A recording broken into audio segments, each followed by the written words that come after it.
बुधवार की प्रदोष कामना की पूर्ति करते हैं। श्री शिवाय नमस्तुभ्यं। बुधवार की प्रदोष पड़ती है तो शिव रजत भवन में निवास करते हैं। ओम शब्द लिखकर, अक्षर लिखकर, उस पर एक बेलपत्र समर्पित कर कर शिव जी से अपनी कामना कर कर जो प्रदोष के दिन, प्रदोष काल के अंतर्गत बेलपत्री के वृक्ष की पूजन कर कर, ये नाद कर कर, ओम अक्षर का नाद कर कर स्मरण कर कर आता है।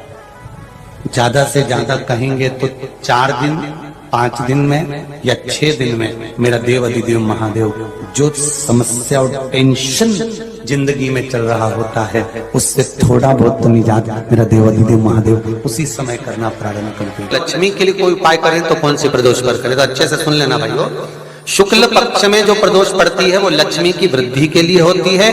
कृष्ण पक्ष में जो प्रदोष पड़ती है वो रोग और बीमारी को मिटाने की होती है। तो जितने उपाय आपको प्रदोष के बताए जाते हैं उस हिसाब से आप करो कि शुक्ल पक्ष की प्रदोष है तो लक्ष्मी का कोई उपाय करना है तो हमें शुक्ल पक्ष के प्रदोष पे करना है। अगर हमें बीमारी से निपटने का कोई इलाज करना है या कोई उपाय करना है तो उसको कृष्ण पक्ष की प्रदोष पर करना है।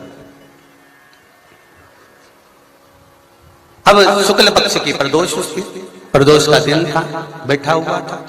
मान लो अगर कहीं आप कोई नौकरी के लिए अप्लाई कर रहे हैं, अपने द्वार पर भी कितना सुंदर लिखा है भविष्य पुराण के अंतर्गत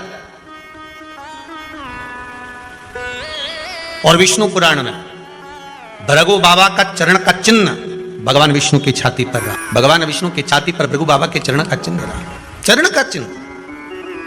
अब भविष्य पुराण में लिखा है कि अगर हम मंदिर के द्वार पर घर के चौखट के एकदम सामने चप्पल उतार देते हैं 7 बार दिन भर में से, कितनी बार?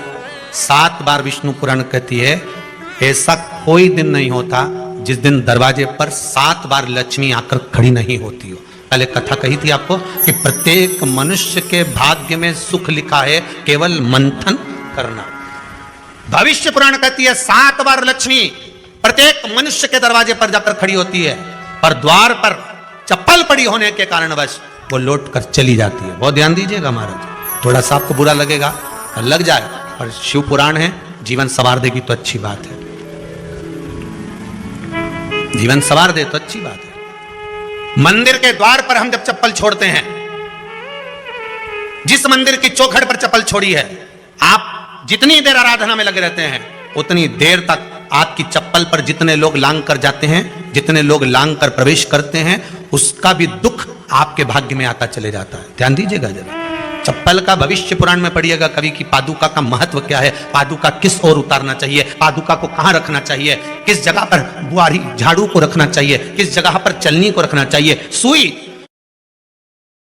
कंपनियां कई बंद भी हो गई, कई कंपनियों से निकाल भी दिया गया, कहीं पत्नी परेशान हो रही है, कहीं पति परेशान हो रहा है, आप कहीं अप्लाई कर रहे हो तो जैसा माता उमा ने प्रदोष काल में, प्रदोष के समय पर, प्रदोष काल के अंतर्गत बेलपत्री का स्मरण किया है, वो बेलपत्र का स्मरण अगर संसार का मनुष्य कर लेता है तो महाराज ब्रह्मवृत्ता पुराण कहती है कि उस जीव का ऐसा कोई कार्य नहीं जो सफल नहीं होता। महाराज मेरा निवेदन रहेगा, किसी एग्जाम में आप बैठ रहे हो, इंटरव्यू के लिए जा रहे हो, किसी कार्य के लिए जा रहे हो, नौकरी नहीं लग रही, सर्विस नहीं लग रही, तो महाराज तांबे के कलश में 11 बेलपत्र को रखा जाए और तांबे के कलश में 11 बेलपत्र रखकर उसमें 11 सफेद पुष्प को डाला जाए।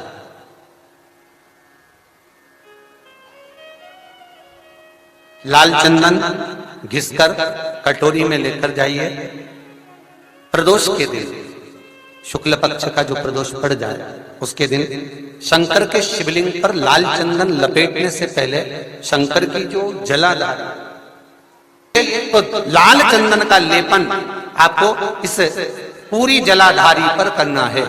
लाल चंदन का लेपन पूरी जलाधारी पर करना।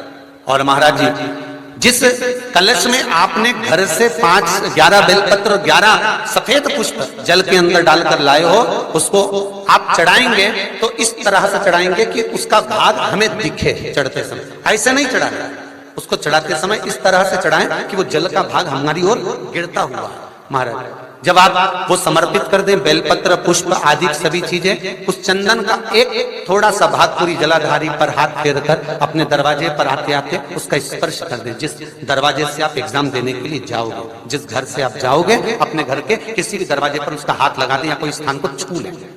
जिसको आप दरवाजे को खोलकर, दरवाजे को स्पर्श कर कर या दीवार को छूकर या अलमारी को छूकर, जिसको भी छूकर आप जाओगे उसका स्पर्श कर लें। फिर आपको कुछ नहीं करना है, उमा और महेश ही सब कुछ करेंगे जो उनको करना है, सब साथ। शंकर भगवान ने कहा जब प्रदोष काल हो, शाम का समय हो, उस समय पर बेलपत्री, पीपल और आंवले के नीचे लक्ष्मी तो कुछ देर के लिए विराजमान हो जाना। जो तेरे इन वृक्षों के नीचे शाम को दीप लगाने आए उसके घर तो पीछे पीछे चली जाना। बस इतनी कृपा कर देना। जिस प्रदोष व्रत का हम वर्णन करते हैं, जिस प्रदोष के दिन का आपको बधाई कल हमने दी थी कि प्रदोष की आपको बधाई हो। प्रदोष शाम का जो समय होता है, प्रदोष काल जो होता है, उसका वर्णन जब हम करते हैं, ये प्रदोष की पूजन का विधान किसने बनाया, ये प्रदोष की पूजन का नियम किसने बनाया, ये प्रदोष की संध्या काल का, प्रदोष के समय का पूजन का विधान कौन बनाया, ये प्रदोष के समय पर एक बेलपत्र चढ़ाने का विधान किसने बनाया, प्रदोष के समय पर एक समीपत्र चढ़ने का विधान किसने बनाया। प्रदोष के समय पर अगर मान लो कोई भिखारी से भिखारी व्यक्ति भी है जो ठेला चला रहा है, उसके पास में खाने के लिए कुछ नहीं है, फटे कपड़े पहन रहा है, उसकी जिंदगी में कुछ भी नहीं बचा और कर्जे में लदालूम हो गया, एक चावल का दाना अगर वो प्रदोष के दिन, प्रदोष काल में शाम के समय पर शंकर के शिवलिंग पर चढ़ा देता है तो 3 या 4 प्रदोष में उसका कर्जा चूकना प्रारंभ हो जाता है। प्रदोष का विधान इतना, ये प्रदोष का वर्णन करा किसने, इतना प्रदोष की महत्वता बताई किसने, कौन करे इतना वर्णन।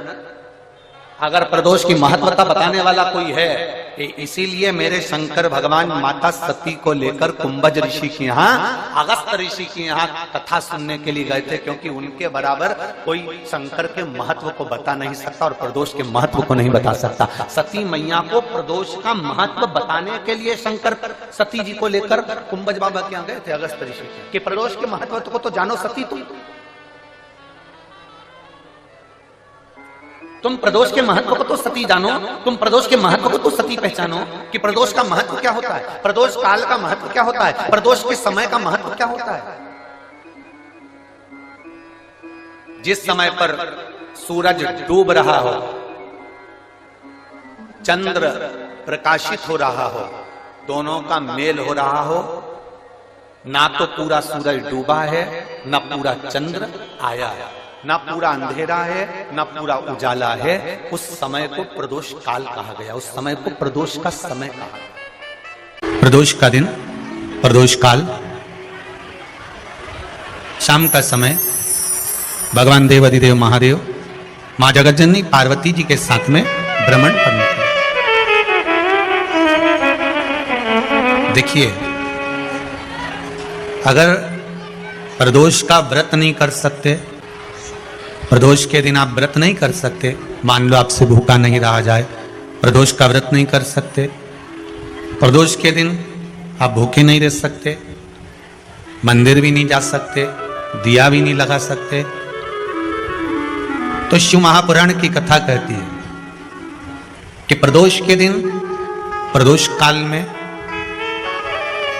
अपने ही दरवाजे के पास में देवाधिदेव महादेव का स्मरण कर कर लक्ष्मी की वृद्धि के लिए, कार्य सिद्धि के लिए, संपदा को प्राप्त करने के लिए आप अपने ही दरवाजे के पास में एक दीप लगा सकते हो। कौन से दिन? प्रदोष। तो महाराज प्रदोष के दिन, प्रदोष काल में बेलपत्री के पेड़ के नीचे एक, जो पत्ता आपके पास में हो, पान का मिल जाए तो पान का, पीपल का मिल जाए तो पीपल का, बेलपत्र का मिल जाए तो बेलपत्र का, उस पत्ते पर मात्र थोड़ा सा शहद और 7 दाने चावल के रखकर घी का दिया लगा दो महाराज, और थोड़ा सा जल हाथ की अंजलि में लेकर भगवान देवाधिदेव महादेव का स्मरण कर कर कि इस बेलपत्री के वृक्ष के नीचे माता लक्ष्मी, पार्वती, सरस्वती विराजमान है। इसी बेलपत्री के पेड़ के नीचे मेरे देवाधिदेव महादेव का 12 ज्योतिर्लिंग का स्वरूप प्रकट है, उनका स्मरण कर कर जल चढ़ा दीजिए। और उसका स्मरण कर लो जो चिड़चिड़ प्रवृत्ति करता हो, क्रोध करता हो, जिसको बोलने का भान नहीं होता हो, सम्मान नहीं देता हो, अपशब्द कहते हो, उनका स्मरण कर कर आप छोड़ेंगे, एकदम एक प्रदोष करेंगे, दूसरे प्रदोष तक तो आपको कोई दिक्कत ही नहीं है। 2-3 प्रदोष कर कर देखिए, बाबा कृपा करें। बच्चों को पढ़ने का कह रहे हो, पढ़ने बैठो पढ़ने बैठो पढ़ने बैठो पढ़ने बैठो, तो एक आध प्रयास बच्चों के लिए भी कर लिया करो कि भाई ठीक है, बच्चे लोग विद्या में प्रबल होंगे।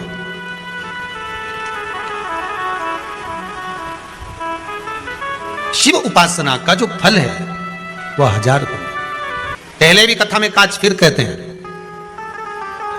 शिव मंदिर में जल बाद में चढ़ाना, शंकर के मंदिर में जाकर पंचामृत स्नान बाद में कराना, शंकर जी के मंदिर में जाकर पूजन बाद में करना, पहले थाली एक और रखकर शिव मंदिर में झाड़ू पोछा या जो बेलपत्री निर्माल्य जो भी रखा हो उतरा हुआ सामान उसको भरकर कहीं एक और जहां मंदिर वाले रखते हो वहां ले जाकर रख दो, झाड़ू पोछा एक बार जरूर। पूजन करने से पहले सबसे पहले सफाई का ध्यान रखो। और एक विश्वास रखना, आप मंदिर की सफाई नहीं कर रहे हो, फिर निवेदन करूंगा आपको, आप मंदिर की झाड़ू नहीं लगा रहे हो, आप मंदिर की सफाई नहीं कर रहे हो, आप मंदिर में पोछा नहीं लगा रहे हो। जितना हाथ आप मंदिर में फेर रहे हो सफाई के लिए, उतना आपके जीवन में जितना दुख है, जितनी तकलीफ है, जितना कष्ट है, जितनी बीमारी है, उस पर हाथ फेर रहे हो, मंदिर में नहीं फेर रहे हो। नहीं तो सारी दुनिया में जितने मंदिर हैं, सारे मंदिरों में ट्रस्टियों ने कुछ ना कुछ लगा के रखा है, स्वीपर आता साफ करके जाता, ये आएगा सफाई कर जाएगा, पंडित जी होंगे तो बुआरी लगा देंगे, पंडित जी होंगे सफाई कर देंगे। उन्होंने तो पंडित जी को बोल के रखा है कि साफ कर दो, पंडित जी करते भी हैं, पर पहला फर्ज आपका है कि आप मंदिर में आए हो तो पहले आप सफाई करो। क्यों? क्योंकि हम उसका द्वार साफ रखें। आज के समय में तो एक नियम हो गया साहब कि मंदिर में जाते हो तो मंदिर के दरवाजे पर चप्पल उतार के जाते हो, नहीं तो शास्त्र रीति तो ये कहती है कि मंदिर में भगवान सामने बैठा है तो उसके सामने चप्पल भी नहीं उतरना चाहिए। तो कई लोग कहते हैं मंदिर के अंदर थोड़ी ना उतर, हम तो जीने से भी बाहर, एकदम गेट के बाहर वहां उतर, पर सामने तो है ना, सम्मुख में तो है। तुम्हारे यहां अगर 4 लोग दिवाली मिलने आते हैं ना तो तुमने चप्पल रखने का भी स्टैंड बनाकर रखा है, साइड में उतारिए, दिल्ली पर मत उतार देना, थोड़ा साइड में उतारो, सामने से सब आते जाते रहते हैं, सामने उतारो, सम्मुख में क्यों उतार रहे हो?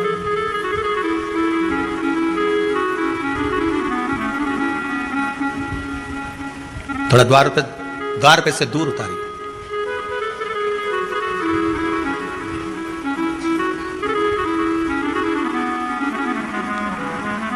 अभी तो कुबेरेश्वर धाम में काम चल रहा है, आप लोग जो दान दे रहे हो, आपके दिए हुए दान से निर्माण चल रहा है।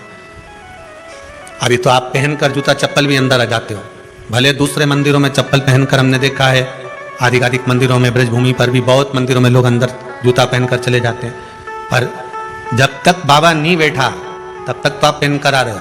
जिस दिन बाबा कुबेरेश्वर धाम में आकर बैठ गया उसके बाद वो दोनों गेट पर चप्पल बाहर ही रहेगी। आओ आप, कंकर से शंकर जब शरीर से लगेगा तब सुख भोगोगे, आनंद भोगोगे, सुख की प्राप्ति।